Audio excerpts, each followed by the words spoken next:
reading an article that's talking about music, but also about how or why it's kind of connected to our emotions, why it can maybe affect them or influence them or change them in some kind of way. Our article might be a little bit short. I'm not sure. But I did find another article that's talking about kind of a similar idea, more about also kind of why it affects our emotions, but more of the idea about why music kind of makes us feel good. So if we end up reading the first one really quickly, don't worry, you won't miss out on reading. I have got another article just in case.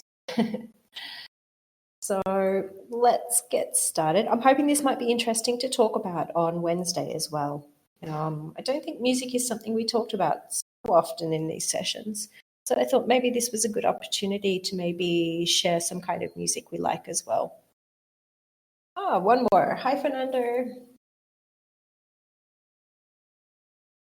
So let's get started then. Let's see who our first reader is for today. Eduardo, would you like to start?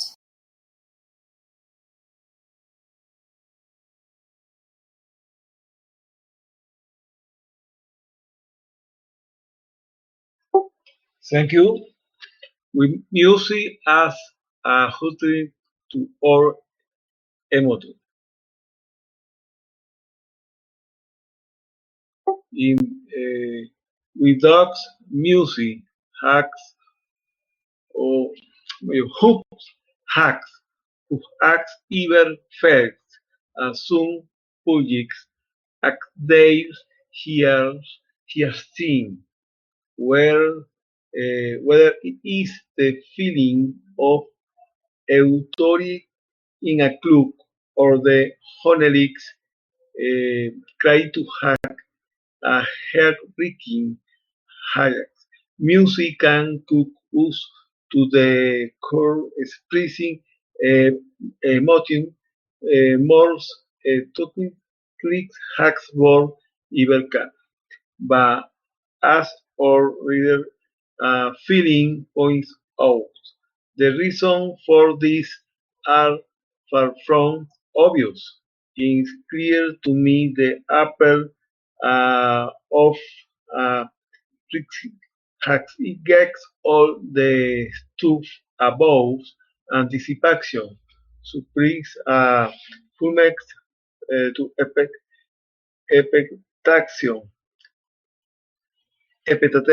This all helps to explain with music is interesting.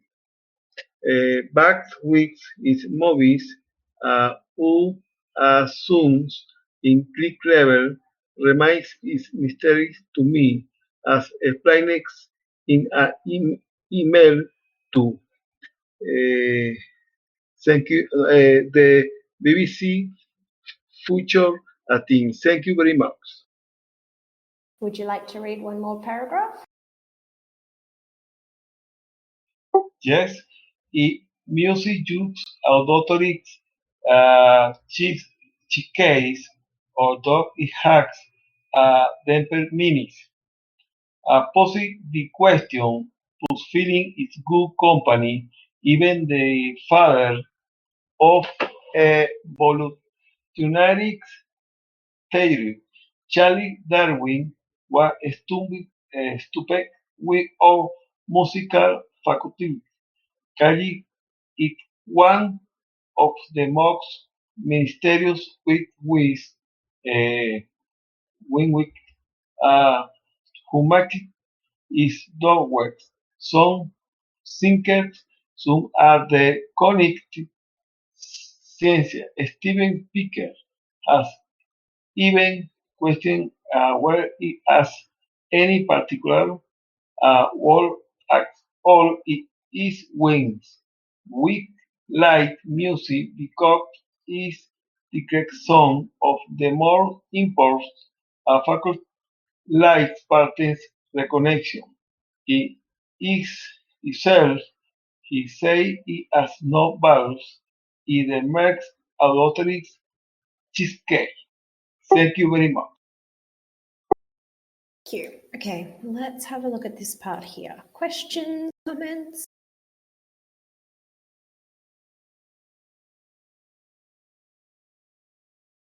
Oh, can everybody hear me?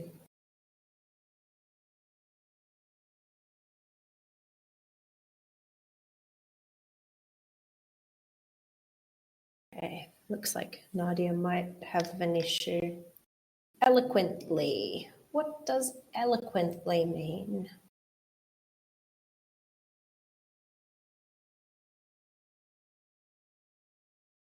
Said expressing emotions more eloquently.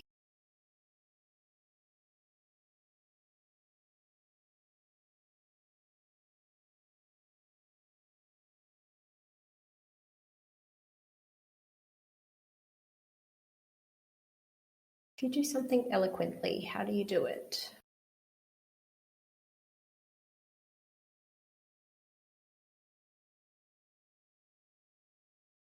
Ah, Yusuf, is this an answer? I just realized. I thought we were talking about the microphone. Yeah, kind of very clear and strong. Yeah. I would say probably very persuasively, or very fluently, I guess, which could be clear and strong as well. So if we talk about somebody who expresses themselves eloquently, it means that it's very easy for other people to understand what they say, what they mean. The way they speak, the vocabulary, the language they use, even how fast they speak, for example, is very fluent and easy to understand. So this is the idea here of eloquent or eloquently. Does that make sense? Yes, it's often used with language. Most of the time it's used with language because it's usually we usually use it to describe the way that a person is speaking. So we talk about an eloquent speech, an eloquent argument, an eloquent explanation, an eloquent presentation, I guess, not so much.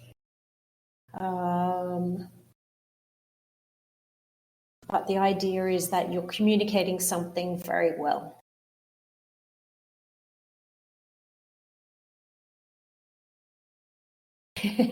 Yes, of course, Yusuf. Okay. Any other questions here? Okay. Auditory cheesecake. This is a very strange phrase, right? Let's maybe think about this for a second. So what's cheesecake, first of all? This is pretty easy. What is cheesecake? It's a dessert, yes, a sweet dessert. Kind of a very delicious dessert, right? Not so nutritious. We don't really need to eat cheesecake, but it's nice, right? Most people like cheesecake. Okay, let's say you're making a delicious sweet cheesecake then. Okay, what about auditory then? What does auditory mean?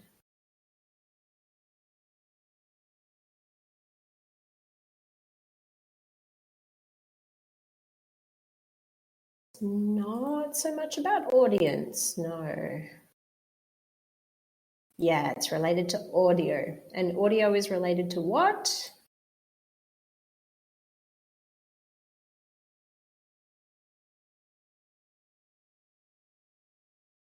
To sound, exactly, to hearing.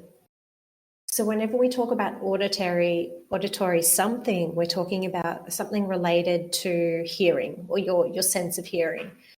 So if you have auditory problems, it means you have some kind of hearing problem. So they're saying here that this is like music is like auditory cheesecake. And we already talked about cheesecake is delicious, right? It's nice. Is it essential for you to live? No, not really, right? It's not something that we need. It's something that's nice to have maybe now and then, but, we're not going to really, die if we don't get cheesecake. It doesn't really have any nutrients that we need. It's not something that our body needs, to exist. So I think here when he calls it auditory cheesecake, the idea is that music is something nice. It's something that we enjoy, but, we don't really need it. It's not important to us in any way. It's just like a little extra, like the dessert at the end of our meal. Does that make more sense for everyone now? Yeah, kind of like the dessert of hearing, exactly.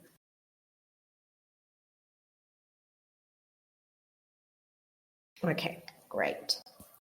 So, musical faculty. Okay, let's have a look. Where it was in the sentence.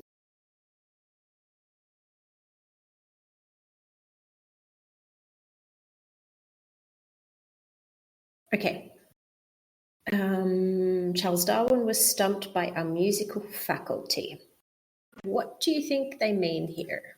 What is faculty when we use it in this way? Because they also use faculty a little bit later, right? They talk about, where was it? More important faculties. So what is a faculty in general? We do use it in universities, yes. So in a university, it's kind of like the university departments.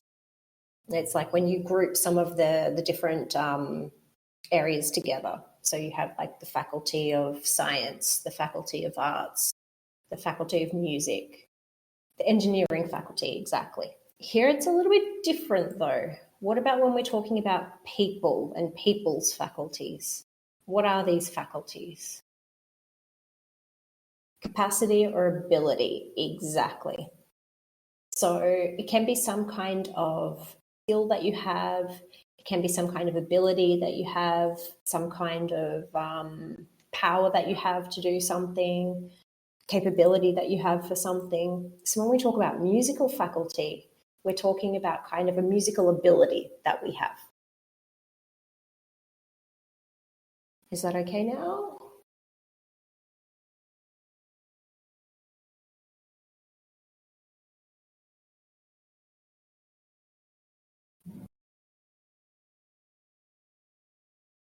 Okay, great.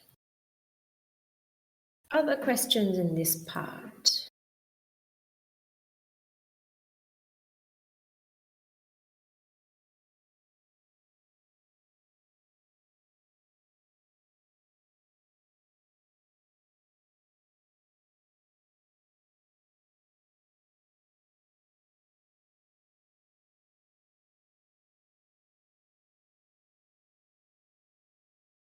Are there any other questions in this section?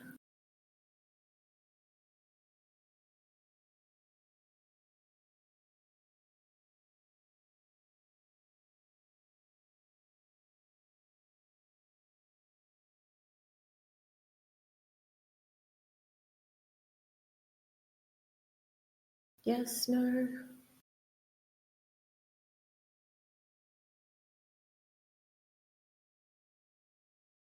Okay. Let's keep going then. Let's see who's up next. Yusuf, would you like to read?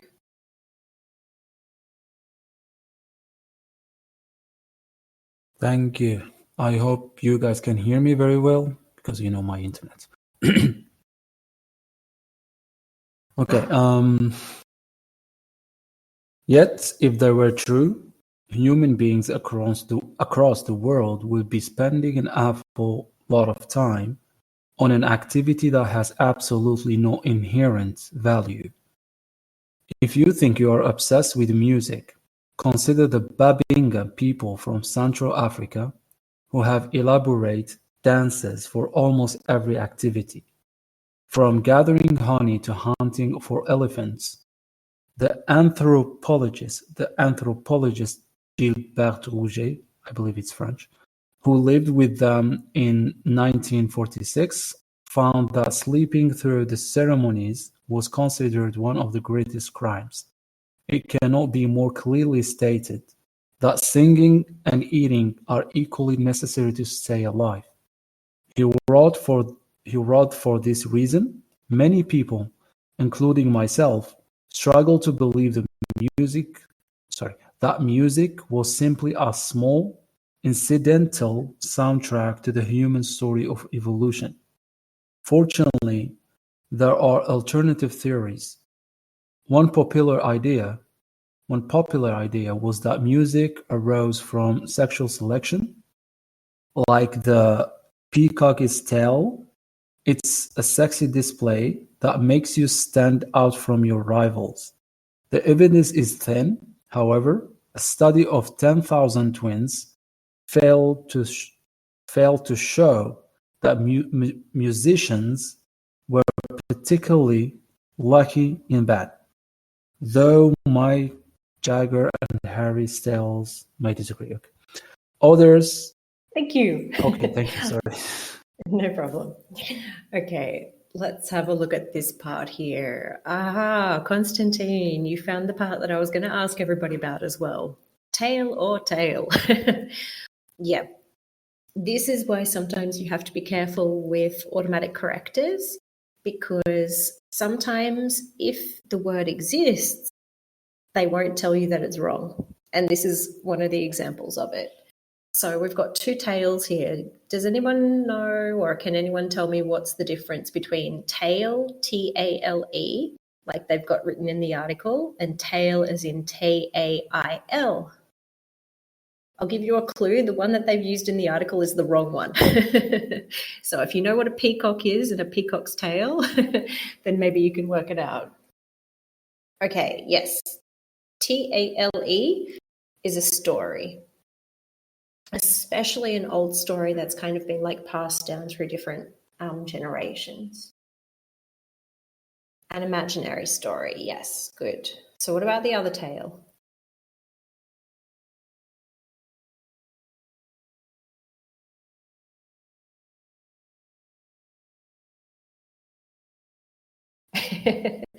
Yeah, we usually find it on animals. Kind of an animal organ, yes. Well, that sounds a little bit strange. It's like it's hard to explain what a tail is, actually, isn't it? I'm trying to think how I can explain it now. It's difficult. It's the little part that wags on a dog at the back. Or on a peacock, it's the part that they kind of show off to you. But I think everybody knows what this tail is, right? So in this article, they've used the wrong one, obviously, because they're not talking here about the story of the peacock. They're talking about the actual physical tail, you know, the beautiful tail that they have coming out of the back of their body.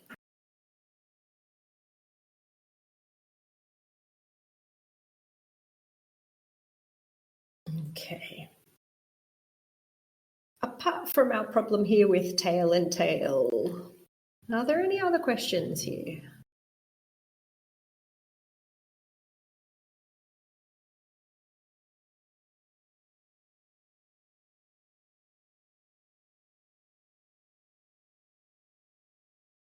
Okay, 10,000 twins.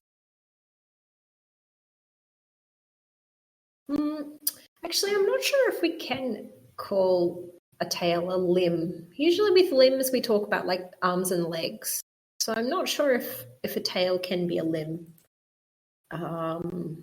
Maybe an appendage would be a better word for it.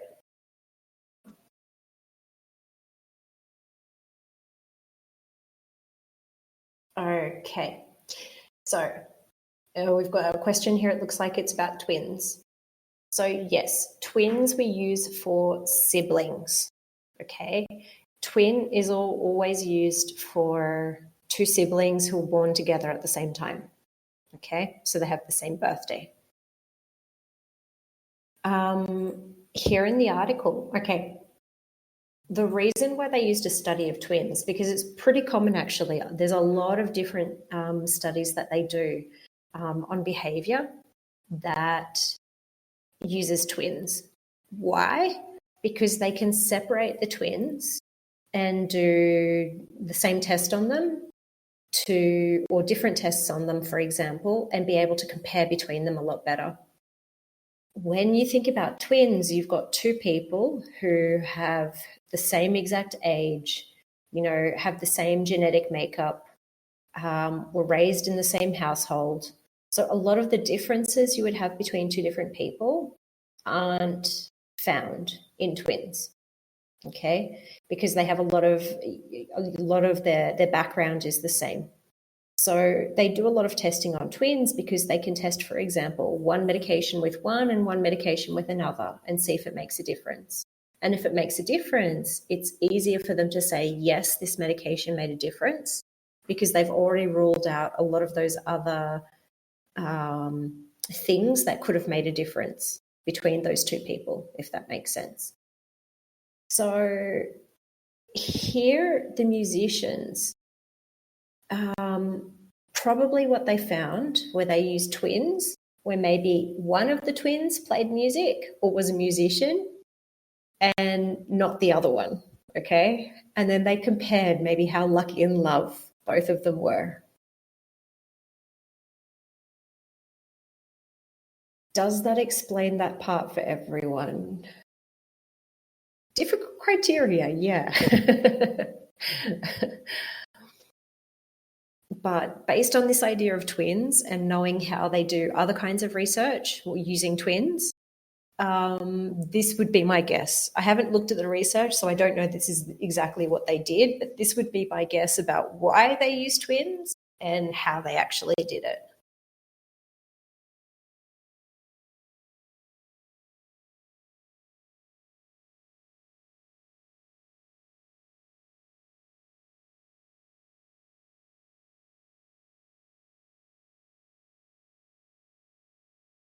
Yeah, so they were probably only finding they had the twins with one condition. The condition was that one of them was a musician and the other one wasn't. Probably. This is my guess. Maybe I should click the link and find out just to make sure that that's what they actually did.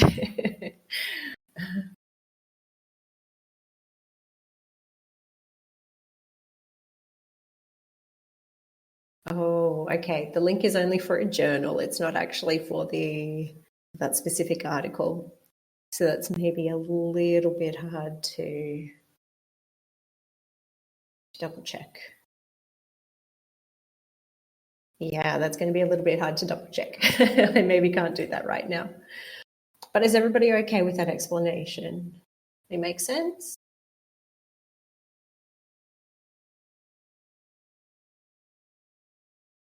Okay. There was another question as well, I think, about inherent. What is the idea of inherent? They talked about no inherent value. What does inherent mean? I'm pretty sure we've spoken about this before.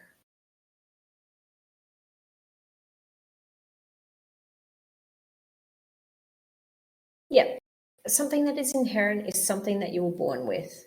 Or if we're talking about something that's not necessarily born, like if we're talking about a characteristic of something else, it means something that's like an attribute, some kind of characteristic that's like essential to something and permanent to something.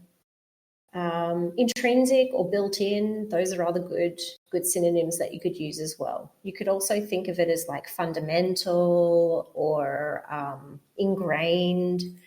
So if we talk about an inherent, I think it was inherent benefit, right? Inherent value. If we say that it has no inherent value, we would say that there's no kind of built-in intrinsic value to that thing. There might be extra values that we give it afterwards, depending on how we use it, but the thing by itself doesn't really come with any kind of value. Think about it kind of like, sometimes you get like a bus card that you have to use. When you just have the bus card by itself, it doesn't have any value, right? It's just a plastic card. You have to actually pay to put money on the card so that it has a value. Think about it a little bit that way. The card by itself has no value, has no inherent value, but you have to like recharge it so that that card starts to have value. Does that help?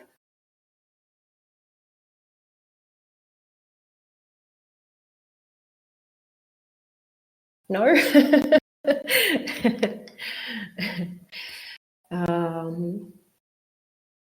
How else could I explain it?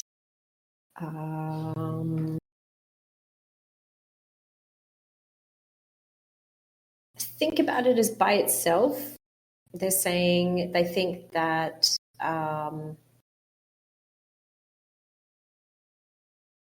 it has no value by itself. So it has no built-in value to it. Well, naturally. Yep, you could think about it as naturally as well.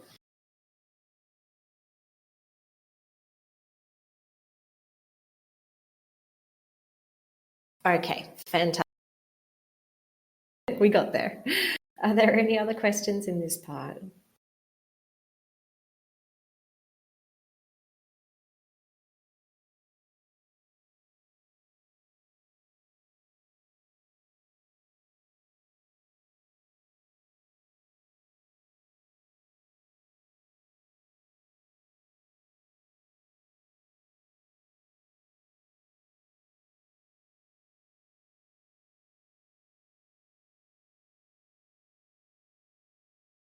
Okay, let's keep going then. Nadia, would you like to read?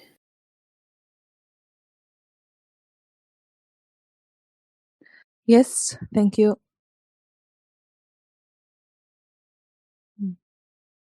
Others have proposed that music emerged as an early form of communication.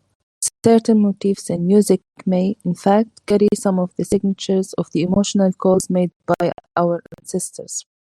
Upwardly rising, staccato sounds tend to put us on edge, while long descending tones seems to have a calming effect. To give just two examples. Such patterns of sound seem to carry a universal meaning shared by adults of different cultures, young children, and even other animals. So perhaps music, built on associations from ancient animals' calls, helping us to express our feelings before we had words. As a form of proto-language, it could have even paved the way for speech. What's more, music may have helped gel human societies as we began to live in bigger and bigger groups. Dancing and singing together seems to make groups of people more altruistic and to have a stronger collective identity. According to cutting-edge neuroscience, when you move in synchrony with another person, your brain starts to blur its sense of self. It's almost as if you are looking in the mirror. You think they look more like you and that they share your opinions. And as you'll have found with your own toe tapping, music is the best way to get people moving together. Thank you. Okay, let's take a look at this part here. Questions, comments?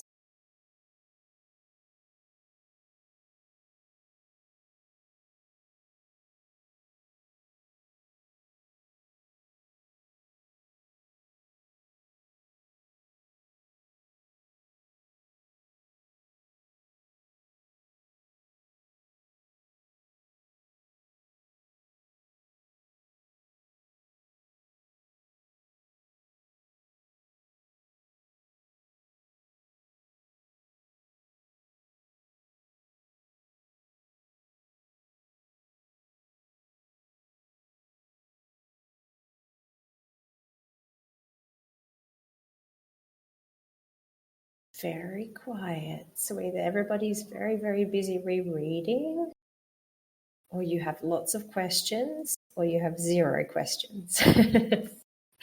Let's see which one's right. Okay, altruistic. What does altruistic mean?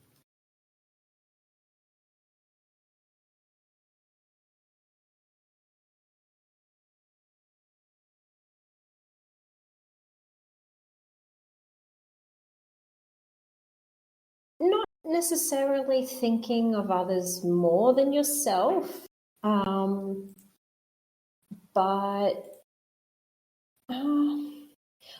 more about not being selfish. So it means you're thinking of others and probably doing things for others in a way that's very unselfish, you know. In some cases, it could mean that you're thinking more of others than yourself, but it doesn't necessarily mean that you're doing it. You're just kind of being considerate to other people or kind of generous for other people. It doesn't necessarily mean that you're kind of it's more that you're not thinking about yourself. Oh, I guess then that means you are thinking of others more than yourself, doesn't it? Okay. Maybe you're right. I talked myself out of it. But I think you've got the idea.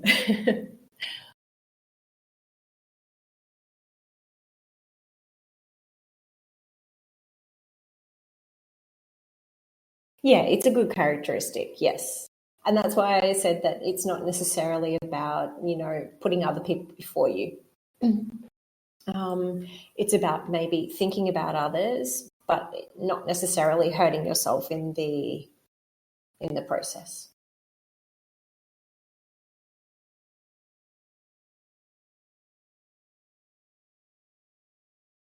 Okay. Are there any other questions here?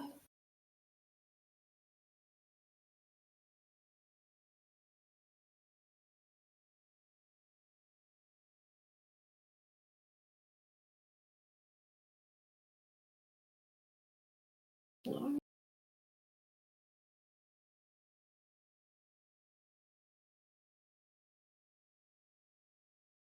Motifs. I think it is originally French. I'm not 100% sure. Let's check. Yes, it is from French. I don't know if it has exactly the same meaning in English as it does in French. Where are our French speakers?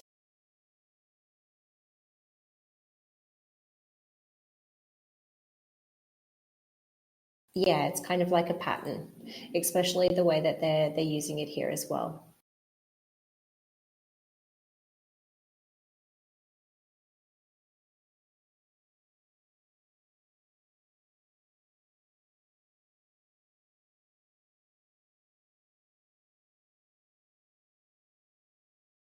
No, it's more of a general word, so we can use it in other things as well. We can use it to talk about visual things as well. So if we talk about like a visual motif, there's like a pattern that's kind of repeated across something. But we can also talk about motifs in things like movies and books and these kinds of things as well, because it's maybe like an idea or some kind of story or some kind of concept that's like repeated over and over again. Or, you know, is like the important element in that book or in that movie or in that story. So we can use it in other ways too. Yeah, Nadia, I think you are right. I think there is with when we talk about altruism, there is a little bit of the fact that you forget about yourself a little bit, definitely. That you're kind of thinking more about the others and not so much about yourself and what's going to benefit you. Okay. Anything else before we keep reading?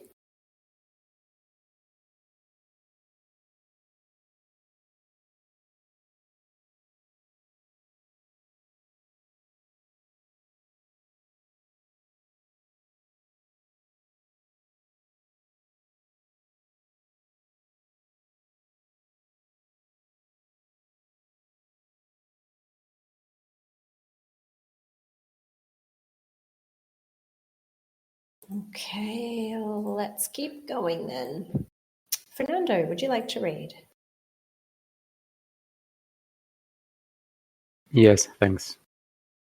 Although it might heighten the impact, active participation in music is not absolutely necessary for these benefits. As we recently explained at BBC Future, simply listening to a song that produces frisson, also known as skin orgasms, can also increase altruism. That's comforting for people like me, whose musical life revolves around their sofa and iPod. With increased solidarity and less infighting, a group may then be better equipped to survive and thrive. This is perhaps most extensively illustrated by the Babingas musicking. As Rousset, the anthropologist, wrote, the engagement seems to be paired with a certain self-effacement, as each individual becomes one with the body of singers. But music's role as a social glue can also be seen in work songs sung by slaves, sea shanties, among sailors, and soldiers' chants. Music, it seems, really does bond us closely. Thanks. Thank you. Okay, let's have a look at this part here. Questions, comments?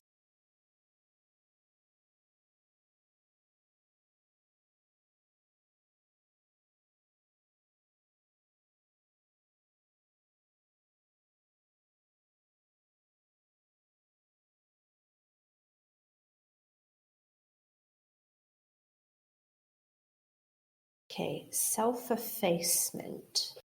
Strange term, right? Not one that we hear very often. Does anyone know what it means? Has anyone seen it before? Or does anyone want to take a guess from the rest of the sentence?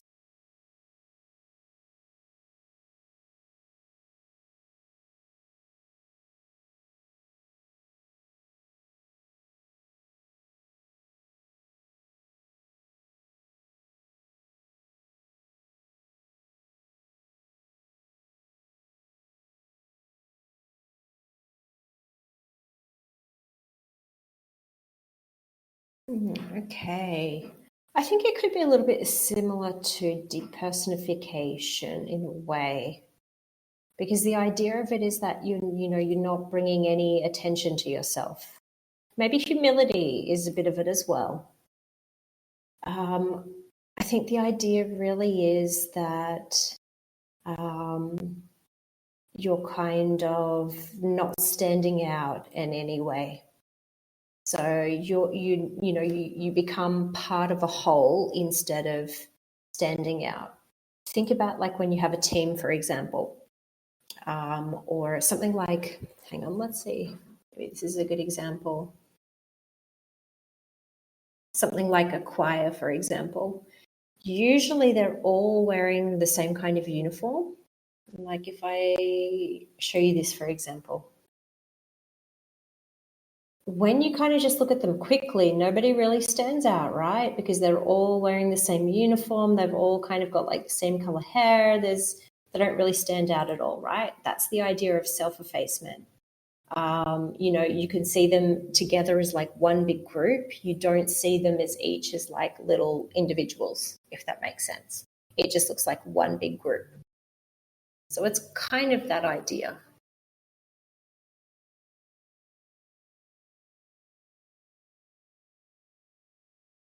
Okay, going back to that other part. Okay, they talk about gel human society. I think they use gel here as a verb, right? Let me just go back and check. I remembered seeing this gel. Okay, music may have helped gel human societies. So gel is being used here as like a verb. Maybe this is a good question for everyone. What do you think they mean here by gel? Yeah, make them come together. Exactly. Because if we think about gel, what does it do? It's kind of sticky, right? It sticks things together, helps things stay in place, connects things together. So this was the idea, that idea of social glue, which is the idea that they've just used in this last paragraph as well, right? I'm sure they use the idea of, yes, music's role as a social glue. So it's that kind of idea, social glue, gel, this idea that you're making things, helping things stick together.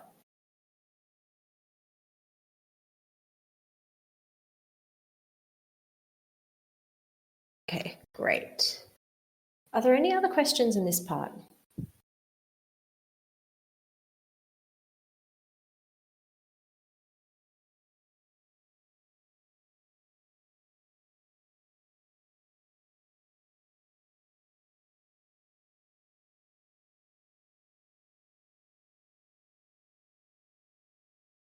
Any other questions?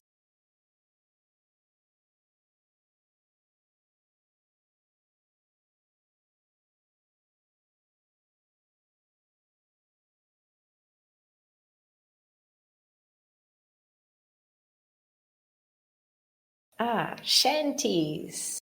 What are these sailors or these sea shanties? The type of song, yeah.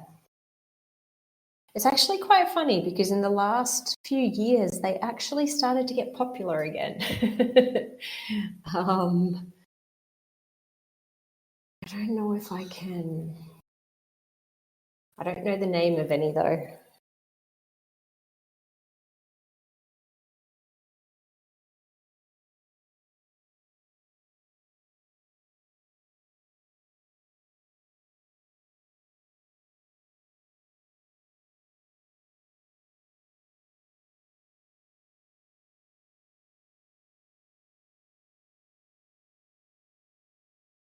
But a lot of them, when we talk about sea shanties, they don't necessarily have any instruments. Usually they just kind of have people singing together. And so they might be like 2 or 3 or 4 different melodies kind of happening at the same time. Let's see.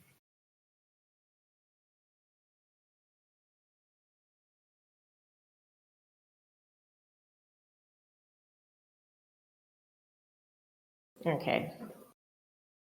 So here's a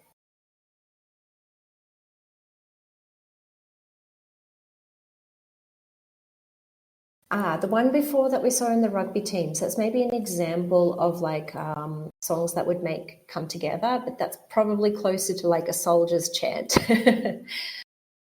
Sea shanty isn't about a place, as far as I know. As far as I know, a shanty isn't a place. Let me double check. It is actually. It's like a shack. Okay. However, because we are talking about sea shanties, we're talking more about sailors. So we're talking more about the songs that the sailors would sing when they were on the boat, not necessarily when they were on land.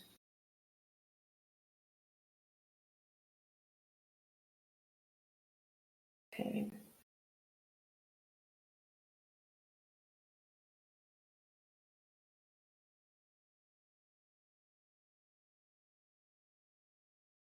Any other questions here?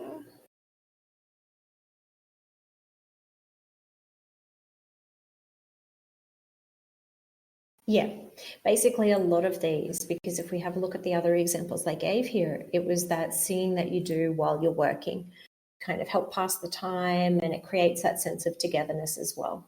Maybe distracts you a little bit from the work that you're doing too. Okay. Any other questions? Yes, no?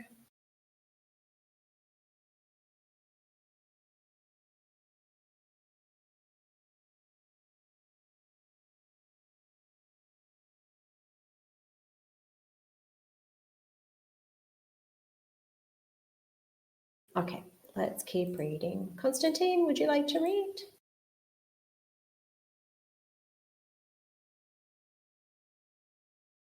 Yes, thank you so much. Lying at the heart of our relationships in this way, it makes sense that music would tug at the heartstrings, helping us to create an emotional connection. Each culture may then build on this rudimentary instinct, creating their own musical lexicon or certain chords or motifs that come to be associated with particular feelings. Whatever its early origins, today we can't help but associate certain music with the most important events in our lives. It is the soundtrack of conception, pregnancy, births, and funerals, and everything in between. No wonder we all imbibe such a heady cocktail of feelings and memories whenever we hear our favorite tunes. Thank you. Thank you. I know that this part was short, but don't worry. You'll get another opportunity to read, okay, Constantine? Don't worry. Let's have a quick look at this part, though, before we have a look at that other article. Any questions or comments here? I'm going to share one other lying. Hang on, we've got two different lyings, so let's make sure we've got the right one here. No, it's not. Oh, okay, we've got two lies, right? Which one?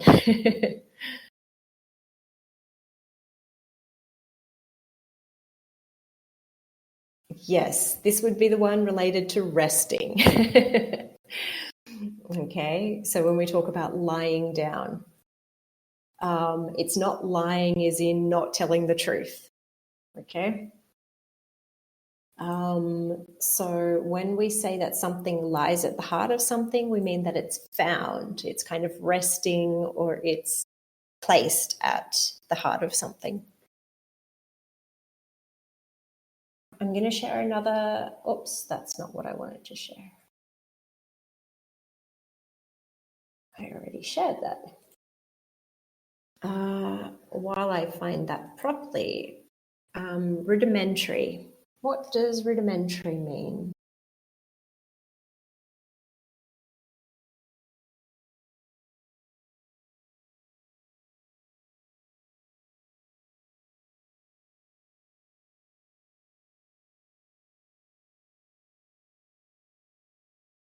Constantine? I'm not sure, but it's maybe in this context it's an old ancient tradition which is not actual for the present moments, but we have it as a heritage from past years. And maybe it's also about some rudimentary I just remember it from biology course from the school, and we have rudiments and atavisms, and it's about maybe some part of our body that during the evolution lost their significant meaning. So that's it. Thank you. Yeah, something that's rudimentary is usually something that's basic. So it's not kind of well developed. It's not advanced in some kind of way. It's usually pretty basic and simple. It could also be essential at the same time. Something that's very fundamental to something, but usually something that's quite basic. So what they're talking about is that this is quite like a basic, maybe essential, but still a very kind of basic instinct that we have.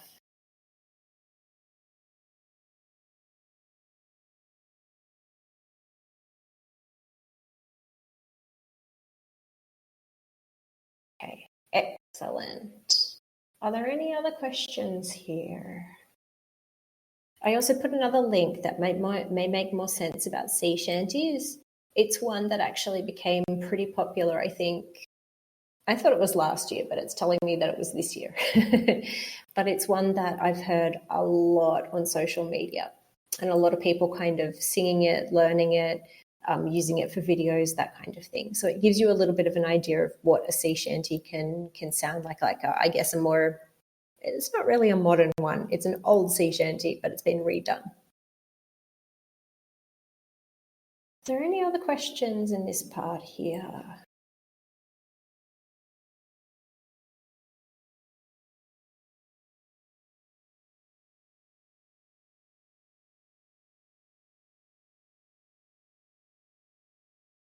Okay, imbibe. What does imbibe mean? Bit of a strange word here, right? It's a little bit hard to tell from the context too.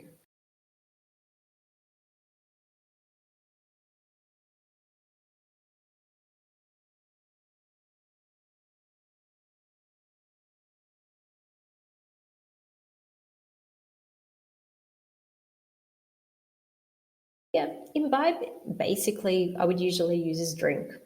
But you could also think about it more like as in soaked in or ingest or absorb as well. We do use it a lot, imbibe, to mean like drinking alcohol. But it could also be to like kind of absorb different ideas or to kind of soak in some kind of knowledge or something like that. And it's more this idea of like soaking something in, absorbing something, digesting something that they're talking about here, rather than actually drinking a physical drink.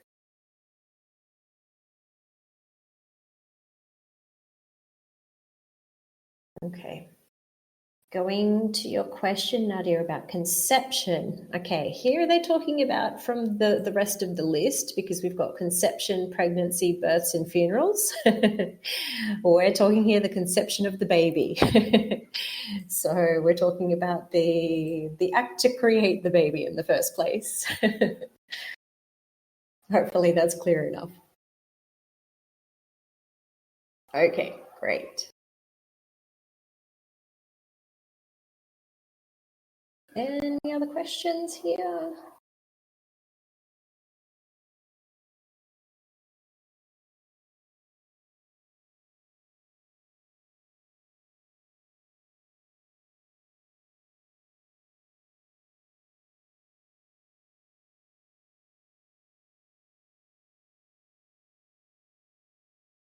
Okay, Constantine. That's why you're mentioning some of those things about science before, related to rudimentary. No problem. Okay, are there any other questions here?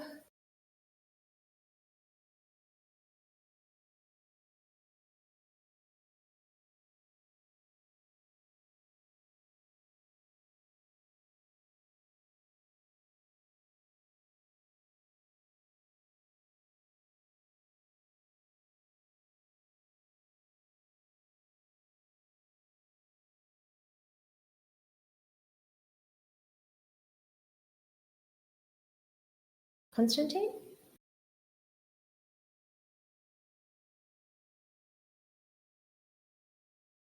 I just want to add some proverb I heard before about music, and it's something like when music soothes the savage beasts. So it's about impact that music have to the all creature. It is not only for humans, but on nature and for animals, and even maybe for the plants. So we just try to research it, but we we just don't know a lot of the mechanism how music impact yet. But no doubt is impact is huge. So it's something special. It's maybe about the wave and wavy characteristic of the material and something like that. So it's a mystery and it's nice. We have ability to choose our own wave, and it is maybe a great mystery, and we have study about it more in the forthcoming years. Thank you. Thank you. Yeah, you're right, actually. We probably won't have time to read it, but just in case you're interested, I'm going to share the link for the article anyway. This article does talk about some of the research that's been done, but you're right, there isn't a lot of research, and they don't have, they still don't really have a lot of good answers to it. So they know that it does relate to like it does affect our neurotransmitters and dopamine release and things like this, but they don't really know why. And this article actually goes through some different theories about why people have thought that maybe this is why, or this is how it kind of affects us. Fernando, to go back to your question here about we can't help. Here in the article, it was that we can't help but associate certain music. When we have this idea, we can't help but, it means this is something that we can't control, really. It's like almost something that's beyond us in some kind of way. So it's not about that we don't let ourselves do something. It's kind of the opposite, actually. It's like we don't have any option but to do this, or it's we kind of automatically do this.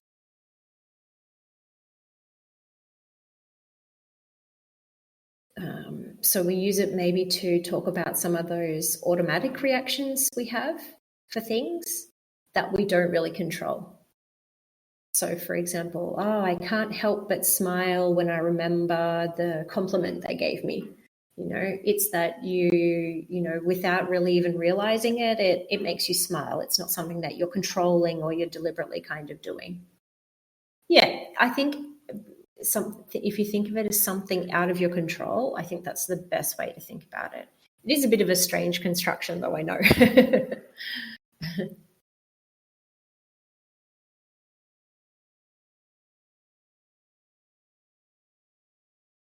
Okay.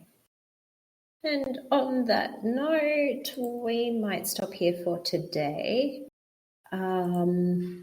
But let's talk a little bit more about this on Wednesday. I'm interested to hear how much you think music affects us.